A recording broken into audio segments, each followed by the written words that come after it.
പുതിയൊരു വീഡിയോയിലേക്ക് എല്ലാവർക്കും സ്വാഗതം. അങ്ങനെ അനാമികയോടാണെങ്കിലും വേണു പറയാണ്, മോള് ടെൻഷൻ ആവണ്ട, അച്ഛൻ എന്തെങ്കിലും ഒരു വഴി കാണാമെന്ന് പറയും കേട്ടോ. പിന്നീട് രേവതിനോട് പറയാണ്, ആ ദേവയാനിക്ക് പ്രോപ്പർട്ടി കാണണമെന്നാണ് പറഞ്ഞത് എന്ന് പറയുമ്പോൾ അവർ ഇതുകൊണ്ട് തന്നെയാണ് മോള് അങ്ങോട്ട് പോകാൻ താല്പര്യം കാണിക്കാതെ അവിടെ ഉള്ളവർ എന്തെങ്കിലും കുരുക്കുണ്ടാക്കിക്കൊണ്ടിരിക്കും. ഇതിൻ്റെ പിന്നിലെ നയന തന്നെയായിരിക്കും, അവളുടെ അനിയത്തിനെ അങ്ങോട്ട് കൊണ്ടുവരാൻ വേണ്ടിയിട്ടായിരിക്കും അവൾ ഇങ്ങനെയൊക്കെ ചെയ്യുന്നതെന്ന് പറയും കേട്ടോ. അപ്പോൾ വേണു പറയുന്നുണ്ടായിരുന്നു, അവർ ആരെ വേണേലും കൊണ്ടുവന്നോട്ടെ, പക്ഷേ നമ്മുടെ മോളും നമ്മളും ആഗ്രഹിച്ചതുപോലെ അവിടെ നിന്ന് എന്തെങ്കിലും കിട്ടണം എന്ന് പറയാണ്. അപ്പോൾ രേവതി പറയുന്നുണ്ടായിരുന്നു, നമ്മുടെ മോള് അവൻ്റെ ജീവിതത്തിൽ നിന്ന് പോയി കഴിഞ്ഞാൽ അവൻ ആരെ വേണമെങ്കിലും അവൻ്റെ ജീവിതത്തിലേക്ക് കൊണ്ടുവന്നോട്ടെ, പക്ഷേ ആ നന്ദുവിനെ കൊണ്ടുവരരുത് എന്ന് പറയുമ്പോൾ വേണു പറയാണ്, അങ്ങനെ നമുക്ക് വാശി പിടിക്കാൻ പറ്റില്ലല്ലോ, ഇപ്പോഴും ഇങ്ങനെ അവൻ ഇങ്ങനെ നന്ദുവിൻ്റെ പിറകെ നടന്ന് സ്റ്റേഷനിലൊക്കെ കയറി ഇറങ്ങുന്നുണ്ട് എന്നാണ് ഞാൻ അറിഞ്ഞത്. അവിടെ എനിക്ക് പരിചയമുള്ള ഒരു പോലീസുകാരുണ്ട്, അയാളാണ് എന്നോട് പറഞ്ഞത്, പക്ഷേ അനാമികേനെ തിളപ്പിക്കേണ്ടെന്ന് വെച്ചിട്ടാണ് ഞാനിതൊന്നും അവളോട് പറയാത്തതെന്ന് പറയും കേട്ടോ. അപ്പോൾ എന്തായാലും നമുക്ക് അങ്ങനെ വാശി പിടിക്കാനൊന്നും പറ്റില്ലല്ലോ. ഇപ്പോൾ നമ്മുടെ മകളുടെ കൂടെ നിൽക്കുന്നത് അനിയുടെ അമ്മയും അതുപോലെ തന്നെ ജലജയൊക്കെയാണല്ലോ. അപ്പോൾ അത് മാറുന്നതിന് മുന്നേ നമുക്ക് അവിടെ വീട്ടിനുള്ളിൽ എന്തെങ്കിലും ഒരു കലഹം ഉണ്ടാക്കണം എന്ന് പറയുമ്പോൾ രേവതി പറയാണ്, ഇപ്പോൾ അതൊക്കെ പിന്നീട് ആലോചിക്കാം, ഇപ്പോൾ എന്തായാലും അവർ ആ പ്രോപ്പർട്ടി കാണിക്കേണ്ടതെന്ന് പറയുമ്പോൾ വീണ് ആ കാണിക്കണം എന്ന് പറയാണ് കേട്ടോ. പിന്നീട് നവിയും അഭിയും കൂടെ നവിയുടെ വീട്ടിലേക്ക് വരികയാണ്. അപ്പോൾ ഗോവിന്ദൻ അവിടെ എന്തോ വർക്ക് ചെയ്തുകൊണ്ടിരിക്കുകയാണ് കേട്ടോ. അപ്പോഴാണ് ഇവർ വരുന്നത് കാണുന്നത്. അഭിയും കൂടെ ഉണ്ടല്ലോ. അപ്പോൾ കുഞ്ഞിനെ കാണുമ്പോൾ കനക ഓടി വന്ന് കുഞ്ഞിനെ എടുക്കുകയൊക്കെ ചെയ്യുകയാണ്. പിന്നീട് നവ്യ പറയാണ്, അവിടുത്തെ രീതികളോടൊന്നും എനിക്ക് പൊരുത്തപ്പെട്ട് പോകാൻ പറ്റുന്നില്ല, അതുകൊണ്ടാണ് ഇടയ്ക്ക് ഇങ്ങോട്ട് ഓടി വരുന്നതെന്ന് പറയും. അപ്പോൾ അഭി അതന്നെ ഏറ്റുപിടിച്ച് പറയാണ് കേട്ടോ, അവൾക്ക് അവിടെ ഇരുന്ന ഒരു മനസ്സമാധാനം കിട്ടില്ല, അതുകൊണ്ടാണ് ഞാൻ ഇവിടെ അവളെ ഇങ്ങനെ ഓഫീസിലേക്ക് പോകുന്നതിന് മുന്നേ ഇവിടെ ആക്കിയിട്ട് പോകാമെന്ന് വിചാരിച്ചത് എന്ന് പറയും. പിന്നീട് അടി കിട്ടിയ കാര്യമൊക്കെ പറയാണ് കേട്ടോ. അബിയുടെ കവളത്ത് കിടക്കുന്ന ആ പാട് കണ്ടോ, മുത്തശ്ശനെ അടിച്ചതാണെന്ന് പറയും. അപ്പോൾ മൂർത്തി സാറ് കാരണമൊന്നുമില്ലാതെ ആരെയും അടിക്കാറില്ലല്ലോ, അങ്ങനെ ചെയ്യാറില്ലല്ലോ എന്ന് ഗോവിന്ദൻ പറയുമ്പോൾ നവ്യ പറയുന്നുണ്ടായിരുന്നു, അങ്ങനെ പ്രത്യേകിച്ച് വലിയ തെറ്റൊന്നും അബി ചെയ്തിട്ടില്ല, അങ്ങനെ കുറച്ച് സ്വർണം ഇങ്ങനെ ബില്ലില്ലാതെ കൊടുത്തു, അങ്ങനെ സ്വർണം കൊടുത്തിട്ടുണ്ടെങ്കിൽ നല്ല സെയിൽ നടക്കും എന്നൊക്കെ പറയുകയാണ് കേട്ടോ. അപ്പോൾ അങ്ങനെയൊന്നും ചെയ്യാൻ പാടില്ല എന്ന് അതുപോലെ തന്നെ ഗോവിന്ദനും പറയുന്നുണ്ടായിരുന്നു. മൂർത്തി സാർ അത്രയും നന്നായിട്ട് കൊണ്ടു നടന്നൊരു സ്ഥാപനമല്ലേ, അപ്പോൾ അവിടെ ഒരു തിരിമറി നടത്താൻ പാടില്ലായിരുന്നു എന്ന് പറയുന്നുണ്ട് കേട്ടോ. അപ്പോൾ ഗോവിന്ദനാണെങ്കിലും അബീനെ കുറ്റപ്പെടുത്തി പറഞ്ഞത് നവ്യയ്ക്ക് അങ്ങ് ഇഷ്ടപ്പെടുന്നില്ല. അപ്പോൾ അബി ചെയ്തത് ഒരു ചെറിയ തെറ്റല്ലേ, പക്ഷെ അതിനേക്കാളും എത്ര വലിയ തെറ്റാണ് ഇങ്ങനെ അവൻ്റെ ചേട്ടൻ ചെയ്തത്, എന്നിട്ട് അതിനവിടെ ആർക്കും ഒരു കുഴപ്പമില്ല, അതിനെ ചോദ്യം ചെയ്യാൻ ആരും നിൽക്കുന്നില്ല, അവിടെ രണ്ടുപേർക്കും രണ്ട് നിയമമാണ്, ആ കിളവന് അതൊന്നും ഒരു പ്രശ്നമില്ല എന്നിങ്ങനെ പറയുമ്പോൾ, നീ ആരെ ഈ നവ്യനോട് നിർത്താൻ പറയാണ്ടോ, നീ ആരെ ഈ കിളവൻ എന്ന് വിളിച്ചത് എന്ന് ചോദിക്കുകയാണ്. ചിലപ്പോൾ അങ്ങനെ അദ്ദേഹത്തിനെ അവിടെ കിളവൻ എന്ന് വിളിക്കുന്നവർ കാണും, അതിൻ്റെ കൂട്ടത്തിൽ നീ കൂടണ്ട എന്ന് കനകയും ഗോവിന്ദനും കൂടെ പറയാനുണ്ട്. അപ്പം നവ്യ പറയുന്നുണ്ടായിരുന്നു, എങ്ങനെ വിളിക്കാതിരിക്കും എന്ന് പറയാണ് കേട്ടോ. അഭിനെയാണല്ലോ ഇപ്പം അവിടെ ഇങ്ങനെ അഭി ചെറിയ തെറ്റ് ചെയ്താലും കുറ്റപ്പെടുത്തിക്കൊണ്ടിരിക്കുകയാണ് എന്നാണ് നവ്യ പറയുന്നത്. ആദർശ് അത്രയും വലിയ തെറ്റ് ചെയ്തിട്ട് മുത്തശ്ശി അയാളെ ഒന്ന് ശകാരിക്കുന്നത് പോലും ഞാൻ കണ്ടിട്ടില്ല എന്ന് പറയുമ്പോൾ, അങ്ങനെ ശകാരിക്കാതിരിക്കുന്നുണ്ടെങ്കിൽ അതിൻ്റെ പിന്നിൽ എന്തെങ്കിലും കാണുമെന്ന് ഗോവിന്ദൻ പറയാണ് കേട്ടോ. അപ്പോൾ നവ്യയ്ക്ക് അത് ഇഷ്ടമാവുന്നില്ല. അപ്പോൾ നവ്യ പറയുന്നുണ്ടായിരുന്നു, എല്ലാവരും കണക്കാണ് അഭി, നേരത്തെ ആദർശേട്ടൻ ഇങ്ങോട്ട് വരുന്ന സമയത്ത് എൻ്റെ അച്ഛനും അമ്മയും മുഖം കറുപ്പിച്ചാണ് നിന്നിരുന്നത്, ഇപ്പം അതും അങ്ങ് പോയി കിട്ടി, എല്ലാവർക്കും എന്താ പറ്റിയെന്ന് അറിയില്ല എന്ന് പറഞ്ഞിട്ട് നവ്യ അവിടെ നിന്ന് അങ്ങ് ദേഷ്യപ്പെട്ട് പോകും കേട്ടോ. പിന്നീട് അഭിയാണെങ്കിലും പറയാണ്, അച്ഛനും അമ്മയും ചിലപ്പോൾ അറിഞ്ഞു കാണും, അറിഞ്ഞിട്ടില്ലെങ്കിൽ ഞാനിപ്പോൾ പറയാം, ഇങ്ങനെ ആദർശേട്ടൻ്റെ കല്യാണത്തിന് മുന്നേ ഒരു ബന്ധം ഉണ്ടായിരുന്നെന്നും അതിലൊരു കുട്ടി ഉണ്ടെന്ന് ഞാനും മുത്തശ്ശനുമാണ് ആദ്യം അറിഞ്ഞത്, അന്ന് ആ സമയത്ത് അത് ഞാൻ ഏറ്റെടുത്തോളാന്ന് വരെ പറഞ്ഞതാണ് ആദർശേട്ടനെ രക്ഷിക്കാൻ വേണ്ടിയിട്ട്, അങ്ങനെയുള്ള ഒരാളാണ് ഞാൻ, പക്ഷേ അത് ആദർശേട്ടനും മുത്തശ്ശനൊക്കെ തന്നെയാണ് വേണ്ടാന്ന് പറഞ്ഞത്, പിന്നെ അതുകൊണ്ട് ഞാൻ അതിൻ്റെ വഴിക്ക് പോയില്ല, എന്തായാലും ഞാൻ അനാദിയായ ജലജയുടെ മകനല്ലേ, അതിൻ്റെ ഒരു ആയിട്ട് എനിക്ക് കാണുമെന്ന് പറഞ്ഞിട്ട് അബി അവിടെ നിന്ന് പോവാട്ടോ. അപ്പോൾ അബിയുടെ സംസാരം കേട്ടിട്ട് കനയ്ക്കും ഗോവിന്ദനും അവൻ്റെ മറ്റേ കരണത്തും അടിക്കാനാണ് തോന്നുന്നതെന്ന് രണ്ടുപേരും പറയുന്നുണ്ടായിരുന്നു.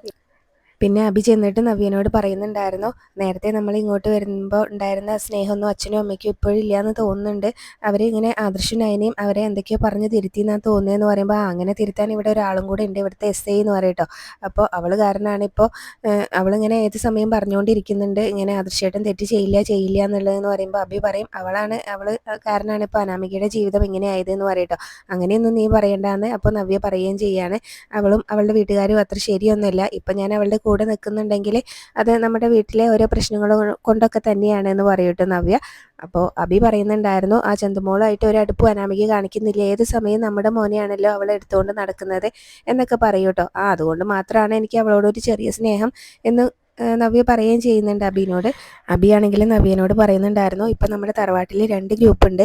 ഒരു ചെറിയ തെറ്റ് ചെയ്താൽ പോലും അങ്ങനെ നമ്മളെ ശിക്ഷിക്കുന്നവർ, അതുപോലെ എന്ത് തെറ്റ് ചെയ്താലും അവരെ സപ്പോർട്ട് ചെയ്ത് നിൽക്കുന്ന കുറച്ച് ആൾക്കാർ. അതുകൊണ്ട് അതൊക്കെ മനസ്സിലാക്കി വേണം അവിടെ ഇനി കഴിയാനെന്ന് പറയട്ടോ. പിന്നെ നിൻ്റെ അച്ഛനും അമ്മയ്ക്കും എന്തെങ്കിലുമൊക്കെ മാറ്റം വന്നിട്ടുണ്ടെങ്കിൽ നീ വേണം അതൊക്കെ പറഞ്ഞ് തിരുത്താൻ.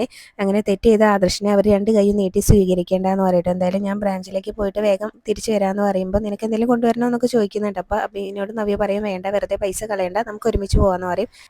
ഇതേ സമയം കനകയും ഗോവിന്ദനും കുഞ്ഞിനോട് ഇങ്ങനെ പറഞ്ഞുകൊണ്ടിരിക്കുകയാണ്, അച്ഛനെ പോലെ വളരരുത് കേട്ടോ, മുത്തശ്ശനെ ആദർശ വല്യച്ഛനെയും പോലെ വളർന്നാൽ മതിയെന്ന്. അപ്പോഴാണ് അബി അവിടേക്ക് വരുന്നത്. അപ്പോൾ അബി പോവാണോ എന്ന് ചോദിക്കട്ടോ. അപ്പോൾ പോവാണെന്ന് പറയും, ബ്രാഞ്ചിലേക്ക് പോവാണ്.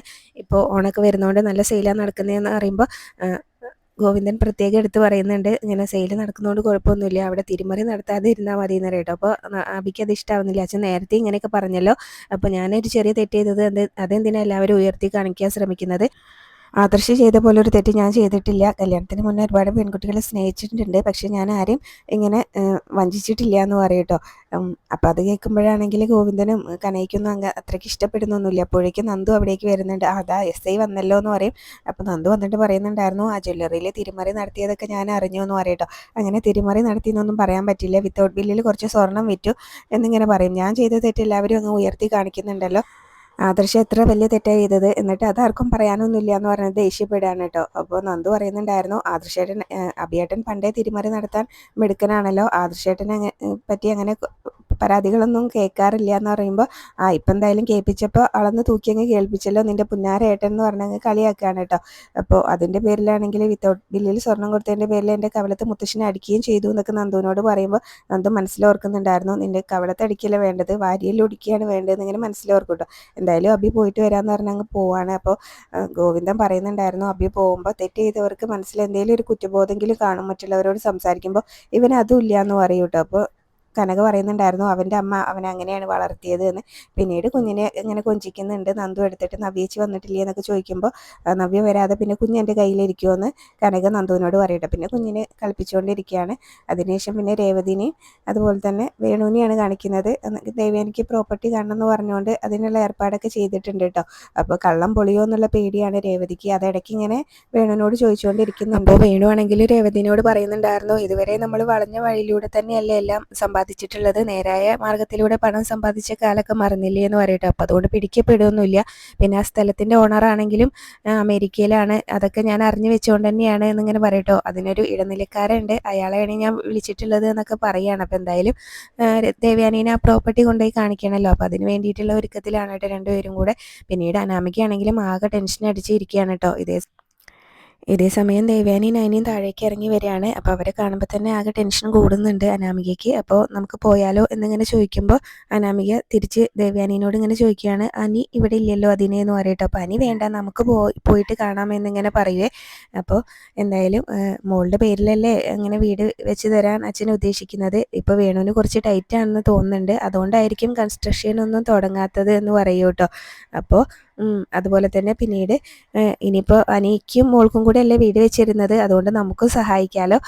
അന്ന് ആ സ്ഥലം കണ്ടപ്പോഴേ എനിക്ക് നന്നായിട്ട് ഇഷ്ടപ്പെട്ടു എന്നൊക്കെ ഇങ്ങനെ പറയുകയാണ് കേട്ടോ. അപ്പോൾ നൈനിയും പറയുന്നുണ്ടായിരുന്നു, ഞാൻ അന്ന് ആ സ്ഥലം കൊണ്ടുപോയി കാണിച്ചപ്പോൾ വേഗം വീട് പണി തുടങ്ങും എന്നാണ് വിചാരിച്ചത് എന്നൊക്കെ ഇങ്ങനെ പറയുന്നുണ്ടായിരുന്നു കേട്ടോ.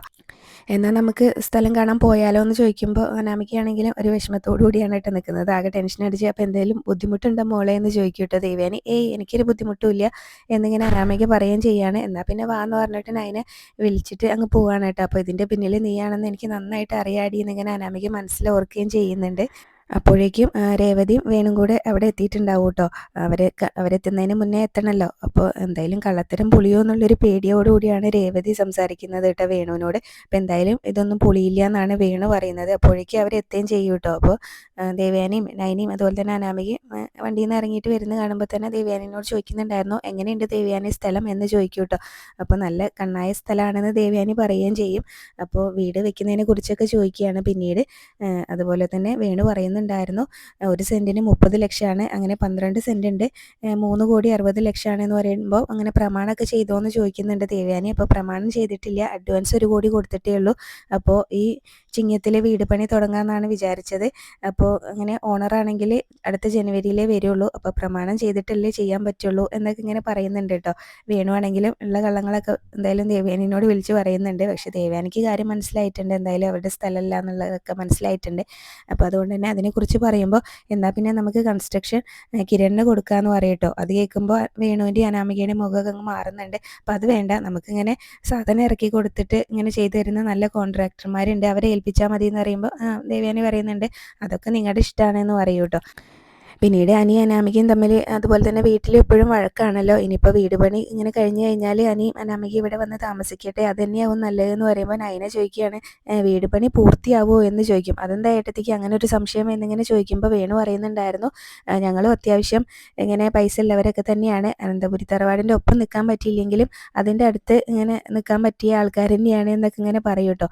അപ്പോൾ അങ്ങനെ അത്രയ്ക്ക് സമ്പത്തില്ലെങ്കിലും കുഴപ്പമൊന്നുമില്ല, മോളുടെ വീട്ടുകാർക്കും അത്രയ്ക്ക് സമ്പത്തൊന്നുമില്ല, പക്ഷേ ഇങ്ങനെ പാപ്പരായിട്ട് അത് മറച്ചു വെച്ച് സംസാരിക്കുന്നതും ഒക്കെ തന്നെയാണ് പ്രശ്നം ഉണ്ടാക്കുന്നത്, പൊങ്ങച്ചം പറഞ്ഞ് നടക്കുന്നതൊക്കെ ആണ് പ്രശ്നം എന്ന് പറയുമ്പോഴാണ് കേട്ടോ വേണു ഈ കാര്യങ്ങളൊക്കെ പറയുന്നത്.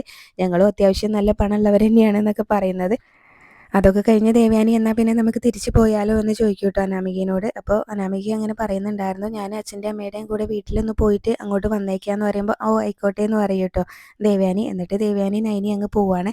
അപ്പോൾ ദേവയാനി പറയുന്നുണ്ടായിരുന്നു ഇത് മറ്റാരുടെയെങ്കിലും സ്ഥലമായിരിക്കും എന്നിങ്ങനെ ദേവയാനിയോട് പറയുമ്പോൾ അത് ഉറപ്പല്ലേ എന്നിങ്ങനെ അതുപോലെ തന്നെ ദേവയാനി നൈനയോട് പറയുന്നുണ്ട് കേട്ടോ. അപ്പോൾ ഇവരിങ്ങനെ അവിടെ മാറി നിന്ന് സംസാരിക്കുന്നതെല്ലാം വേണു അനാമികയും ഒക്കെ ശ്രദ്ധിക്കുന്നുണ്ട് കേട്ടോ. അപ്പോൾ അവരും ആകെ ടെൻഷൻ അടിച്ച് നിൽക്കുന്നതും കാണിക്കുന്നുണ്ട്. അവിടെയാണ് ഇന്നത്തെ എപ്പിസോഡ് അവസാനിച്ചിട്ടുള്ളത്. റിവ്യൂ ഇഷ്ടമായെങ്കിൽ ചാനൽ ഒന്ന് സബ്സ്ക്രൈബ് ചെയ്ത് സപ്പോർട്ട് ചെയ്യാൻ മറക്കല്ലേ. താങ്ക്